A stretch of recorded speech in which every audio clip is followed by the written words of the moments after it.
সংশোধিত বাজেট সাধারণত করা হয় মার্চ মাসে। আমরা এই বাজেটটা তো আমাদের তৈরি না, পূর্ববর্তী সরকারের তৈরি। এই বাজেটটা আমরা আরও আগে সংশোধন করতে চাই, কিন্তু তার জন্য কিছু প্রাক্কলন লাগবে যে এনবিআর থেকে কতদূর আমাদের কর সংগ্রহ, রাজস্ব সংগ্রহ কতদূর হচ্ছে, বৈদেশিক সাহায্য কতদূর পাওয়া গেছে, এবং এর উপর নির্ভর করবে সহনীয় পর্যায়ে বাজেটের ঘাটতি রেখে আমরা উন্নয়ন বাজেটের আকার কি করব।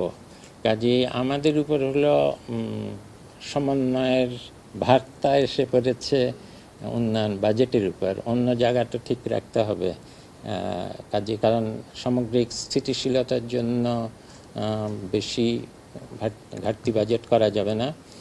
আর কর্মচারীদের, সরকারি কর্মচারীদের বহু ধরনের দাবি দেওয়া মেটাতে গিয়ে কিছু কিছু বেতন ভাতা এগুলো বাড়ানোর বিষয় আছে, মহার্ঘ ভাতা বাড়ানোর বিষয় আছে।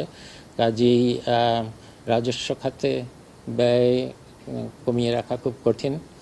কাজেই সব কিছু এসে আমাদের ঘাড়ে এসে পড়ে যে উন্নয়ন বাজেট কমাতে হবে। কিন্তু উন্নয়ন বাজেটের আকার ছোট থাকলেই যে এটা প্রবৃদ্ধিতে খুব ক্ষতিকারে তা না, কারণ এক বছরের বড় বিনিয়োগ থেমে থাকলেও উৎপাদন ক্ষমতা অনেক দূর যে কোনোখানেই বাকি থাকে।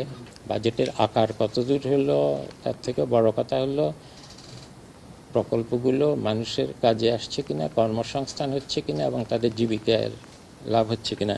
এখানে একটা বড় চ্যালেঞ্জ, এখন মূল্যস্ফীতি তো খুব কমানো যাচ্ছে না, একটু একটু কমানো যাচ্ছে। মূল্যস্ফীতি আর মূল্যস্তর এক কথা নয়।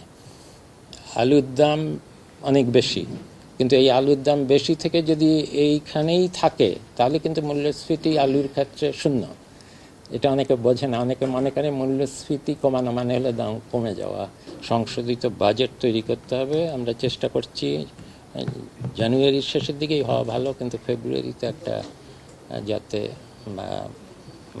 সংশোধিত বাজেট দেওয়া যায়, তাতে করে সবারই লাভ হবে।